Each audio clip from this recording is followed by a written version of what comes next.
Hai, saya Joe. Balik lagi di Dinding Joe. Irlandia adalah negara kepulauan kuno yang kaya akan tempat-tempat bersejarah. Dengan budaya yang didorong oleh mitos, legenda, dan agama, Irlandia telah menjadi rumah bagi kehidupan manusia selama lebih dari 30.000 tahun. Negara ini juga terkenal dengan barnya, dan tentu saja tidak ketinggalan bir khasnya Guinness yang memiliki aroma panggang yang kaya. Guinness alias bir hitam Irlandia telah menjadi lambang Irlandia selama lebih dari 2 abad, dan ini merupakan hal yang wajib dicicipi oleh para turis. Ibu kota Irlandia adalah Dublin. Meskipun hanya memiliki populasi sekitar 550.000 jiwa, kota ini merupakan daerah yang paling padat penduduknya di negara ini. Kota ini layak untuk dikunjungi karena banyak memiliki situs alam kuno yang hanya berjarak sepelemparan batu dari tengah kota. Begitu banyak pemandangan alam yang menyenangkan, dan arsitektur Irlandia kuno dengan aroma menyenangkan dari kedai kopi, toko roti, dan toko parfum. Namun pada tanggal 30 Maret 2005, seorang penduduk setempat di salah satu daerah di kota Dublin tidak sengaja menoleh ke arah sungai dan melihat ada sesuatu yang tidak wajar mengapung di sana. Dia melihat kaki yang terpotong di bagian lutut dengan kaos kaki yang masih terpasang mengambang di sepanjang sungai Royal Canal. Pihak berwenang segera diberitahu dan daerah di sekitar penemuan itu langsung diamankan. Sementara penyelidikan dimulai, sejauh ini polisi hanya menemukan satu kaki. Lalu, di mana sisa tubuh orang ini? Setelah melalui pengamatan yang cermat, polisi berhasil mengidentifikasi bahwa kaki itu adalah milik seorang pria. Tak lama kemudian, lebih banyak lagi bagian tubuh lainnya ditemukan di sungai itu. Para penyelam yang menjelajah ke dalam sungai menemukan 7 bagian tubuh lagi, seperti bagian lengan, kaki, dan dada. Namun untuk mengidentifikasinya mereka memerlukan bagian wajah yang sayangnya tidak pernah ditemukan. Dan bagian paling mengerikan dari penemuan ini adalah bahwa alat kelamin pria tersebut telah dipotong seluruhnya, di mana bagian itu juga tidak pernah ditemukan. Meskipun demikian, pihak berwenang terus berusaha mengidentifikasi pria malang ini. Pada hari-hari berikutnya, media massa mulai ramai di seluruh kota Dublin. Mereka meminta kepada siapa saja memiliki informasi tentang jenazah tersebut untuk segera melapor dan mengidentifikasi potongan tubuh tersebut. Selama beberapa hari, identitas korban tetap menjadi misteri. Sampai seorang pria dari Somalia melaporkan kalau dia mengenali kaos yang menutupi tubuh korban. Dan itu adalah milik seorang pria yang pernah bekerja dengannya. Seorang pria berusia 40 tahun yang bernama Farah Swalenur. Menurut informasi, Farah datang ke Irlandia pada bulan Desember 1996. Dia memberitahu temannya bahwa sebenarnya dia berasal dari Somalia dan nama aslinya adalah Selila Salim. Semua keluarganya telah terbunuh di Mogadishu, suatu perang saudara di Somalia. Namun setelah diselidiki lebih lanjut, ternyata Farah dilahirkan di Mombasa, Kenya, dan semua keluarganya juga masih hidup. Dia menghabiskan sebagian besar hidupnya tinggal secara ilegal di sebuah pulau kecil. Masa lalunya penuh dengan pelanggaran hukuman pidana, termasuk mabuk-mabukan di depan umum, berperilaku kasar, dan bahkan melakukan penyerangan seksual. Kejahatannya bukan itu saja. Pada tahun 1997, Farah menodai seorang gadis berusia 16 tahun yang menderita cacat mental sampai gadis itu memiliki seorang putra darinya. Kemudian, dia kembali mengulangi tindakannya yang mengerikan tersebut terhadap 2 wanita lain sampai mereka melahirkan 2 anak lainnya. Karena hal ini, Farah sempat menghadapi 8 dakwaan penganiayaan dan penyerangan. Akan tetapi, dia hanya dihukum atas 3 dakwaan dan dia bahkan tidak pernah menjalani hukuman penjara sama sekali. Karena catatan kriminalnya, Farah tidak pernah tinggal di satu tempat terlalu lama. Selain untuk menghindari para penegak hukum, dia juga bersembunyi dari banyaknya musuh yang dia buat di berbagai tempat. Sejauh ini, dia masih bisa tinggal di beberapa daerah di sekitar Dublin. Biasanya di rumah pacarnya, temannya, atau di perumahan yang disediakan oleh pemerintah. Meskipun sudah jelas semua perilaku jahatnya, namun sistem hukum Irlandia selalu gagal untuk mendeportasinya. Dan yang mengejutkan, pada tahun 1999, dia malah diberi kewarganegaraan hanya karena dia menjadi ayah dari salah seorang anaknya yang lahir di Irlandia. Selama bertahun-tahun, polisi selalu gagal memenjarakan Farah. Sampai akhirnya, tubuhnya ditemukan terpotong-potong di dasar sungai. Siapakah pelakunya? Dan apa motif dari semua ini?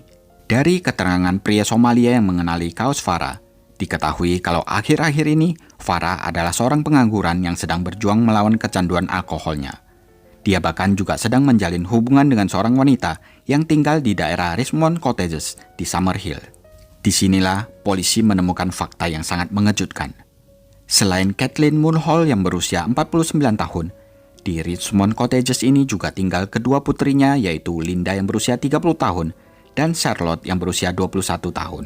Kathleen menikah dengan seorang pria yang bernama John Mulhall dan menetap di Kilclay Gardens, sebuah perumahan yang terletak di bagian selatan Dublin. Di sana, mereka membesarkan sebuah keluarga yang terdiri dari 3 anak laki-laki dan 3 anak perempuan. Sayangnya, pernikahan keduanya sering bermasalah. Awalnya, keluarga Mulhall adalah bagian dari komunitas nomaden Irlandia, di mana merupakan masyarakat adat nomaden yang sering berpindah-pindah tempat tinggalnya. Hal ini membuat kurangnya pendidikan yang memadai buat anak-anak Kathleen. Ditambah lagi hubungan yang buruk antara John dan Kathleen. John sering melakukan kekerasan mental dan fisik terhadap istrinya. Dan tidak mengherankan, hal ini pada akhirnya berujung pada perceraian mereka di tahun 2002. Meskipun pada saat itu, keenam anak mereka semuanya sudah dewasa dan telah memulai keluarga mereka sendiri, namun mereka tetap dekat dan saling menjaga satu sama lainnya. Saat itu, Kathleen tinggal dengan 2 putrinya yaitu Linda dan Charlotte.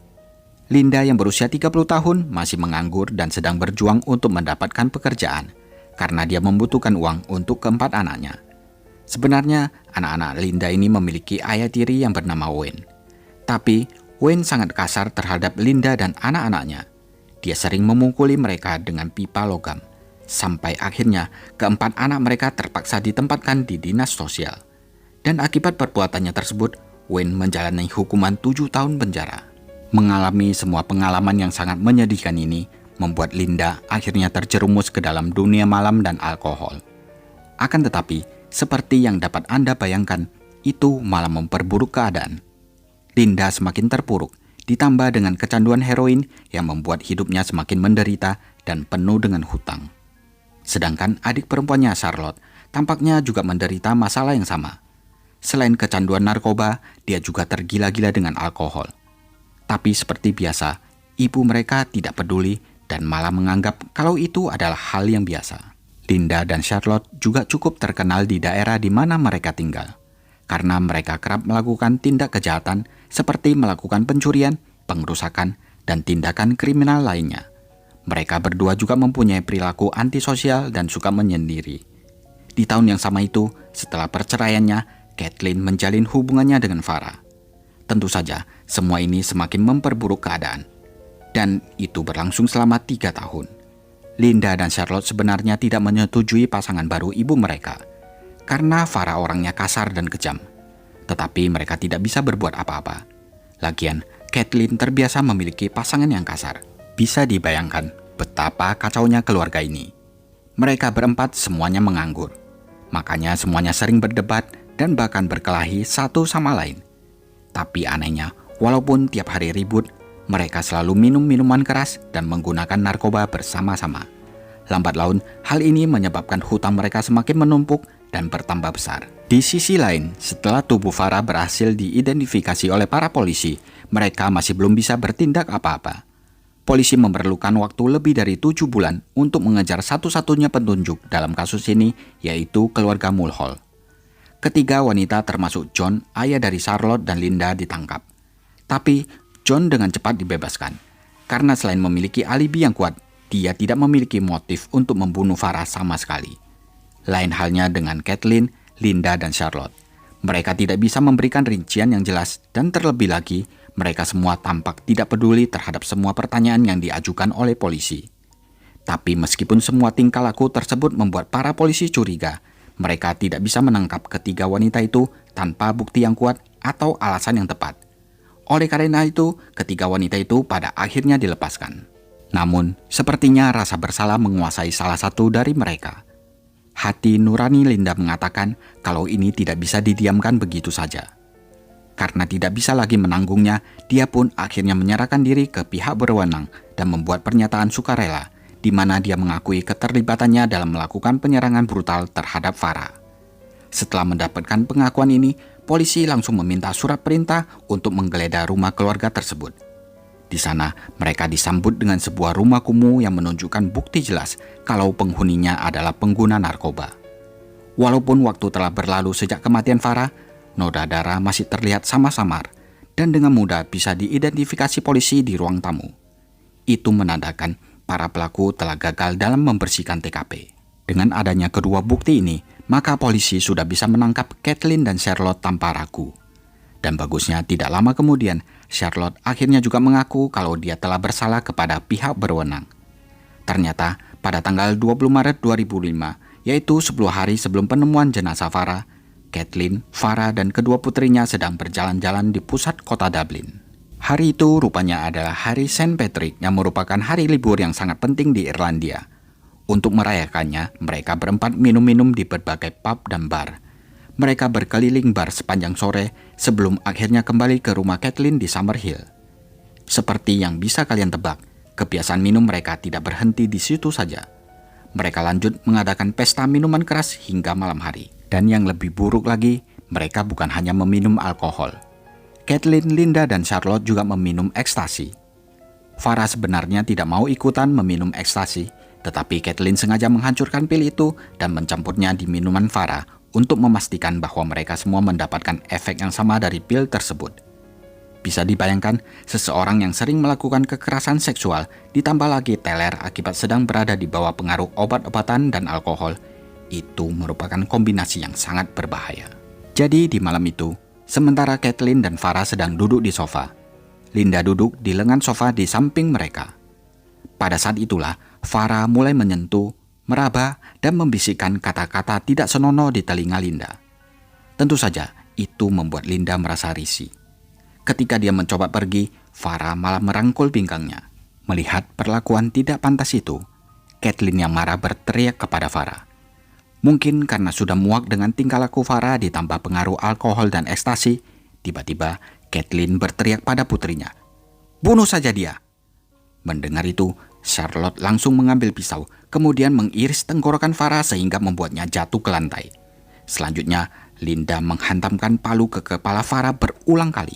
Selain menderita lebih dari 20 luka tusukan di beberapa bagian tubuh, tengkorak kepala Farah rusak sangat parah dan hampir tidak dapat dikenali. Mereka kemudian menyeret tubuh Farah ke kamar mandi dan mulai memotong-motongnya secara perlahan dengan pisau cutter dan pisau dapur. Bagian kepala, anggota badan, dan alat kelaminnya dipisahkan dari tubuhnya.